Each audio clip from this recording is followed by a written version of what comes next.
সদৌ উত্তৰ গুৱাহাটী ছাত্ৰ সন্থাৰ উদ্যোগত বিহুৰ বৰ্ণাঢ্য আয়োজন। ঢোল পেঁপা গগনাৰ মাতত মুখৰিত ব্ৰহ্মপুত্ৰ বালেশ্বৰ।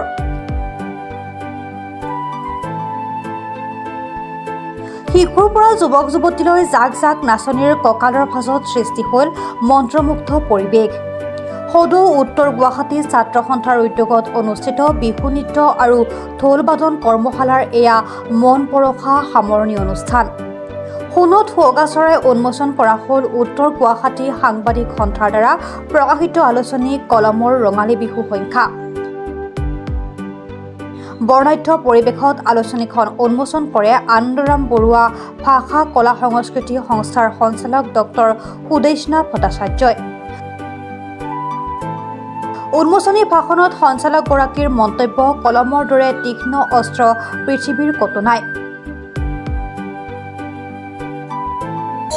প্ৰথম কথা হ'ল এইখন আলোচনী উন্মোচন কৰিব পাই মই নিজকে সৌভাগ্যৱান বুলি ভাবিছোঁ। আৰু তাৰপিছত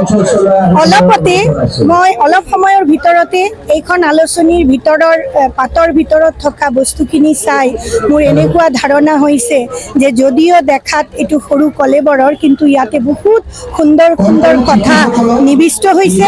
আৰু আটাইতকৈ ডাঙৰ কথা, ইয়াতে যি ধুনীয়াকৈ বিষয়বস্তুখিনি ইয়াতে আনি দিয়া হৈছে। মই উদাহৰণ দিব খুজিছোঁ, যেনেকৈ ইয়াতে কথা শিল্প, তাৰপিছত ছন্দ শিল্প, এনেদৰে নামকৰণবোৰ কৰা হৈছে। তাৰ মাজতে ইয়াৰ যিটো শৈল্পিক দিশ, সেই শৈল্পিক দিশ প্ৰকাশ পাইছে। আৰু সেইকাৰণে মই মুখ্য সম্পাদককে ধৰি যিসকলৰ কলম এই কলমৰ আঁৰত আছে, সেই সকলোলৈ মই আন্তৰিক ধন্যবাদ আৰু কৃতজ্ঞতা যাচিছোঁ। আৰু এই কলম এদিন বিশাল কলেবৰৰ হৈ এই সমগ্ৰ উত্তৰ গুৱাহাটীৰ বাবে এটা মুখপত্ৰ হিচাপে কাম কৰিব বুলি আশা কৰিছোঁ। হয়, পোনপ্ৰথমে আমি আমাৰ উত্তৰ গুৱাহাটী ছাত্ৰ সন্থাৰ পৰিয়ালৰ পৰা আমি সদৌ অসমবাসীলৈ ৰঙালী বিহু তথা অসমীয়া নৱবৰ্ষলৈ আন্তৰিক শুভেচ্ছা জ্ঞাপন কৰিছোঁ।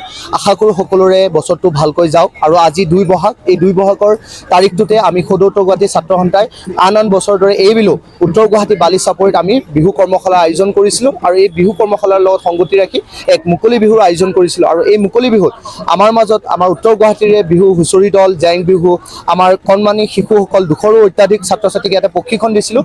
বাবা কোঁৱৰ আন্তঃৰাষ্ট্ৰীয় খ্যাতিসম্পন্ন বৰ বিহুৱা আৰু ধীৰাজ গগৈ ৰাষ্ট্ৰীয় পৰ্যায়ত সুনাম কঢ়িয়াই অনা আমাৰ ধীৰাজ গগৈদেৱৰ নেতৃত্বত এই প্ৰশিক্ষণ চলিছিল। আৰু এই প্ৰশিক্ষণত সকলো ছাত্ৰ ছাত্ৰীক মানপত্ৰ আৰু এখন ফুলাম গামোচাৰে সম্বৰ্ধনা জনোৱা হৈছে। লগতে অসমৰ যি লোক কৃষ্টি সংস্কৃতি আছে, ইয়াক প্ৰদৰ্শন কৰাৰ কাৰণে আমি এটা প্ৰয়াস কৰিছিলোঁ। আৰু ইয়াতে উত্তৰ গুৱাহাটী তথা অসমৰ বিভিন্ন অঞ্চলৰ পৰা আমাৰ আমন্ত্ৰিত অতিথিসকলো আহি ইয়াৰ মাজত অংশগ্ৰহণ কৰিছে।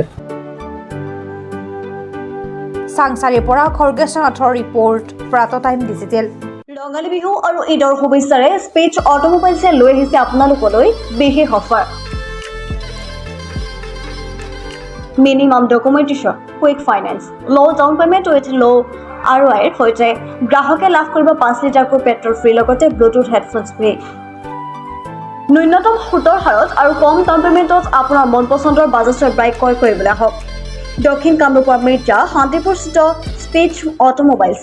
আমাৰ ঠিকনা স্পেচ অটোমোবাইলছ, নিজেশ্বৰী মন্দিৰ, ইণ্ডিয়ান অইল পেট্ৰল পাম্পৰ ওচৰত। যোগাযোগৰ নম্বৰ 6000086548 আৰু 6003718097 আৰু 7002673905।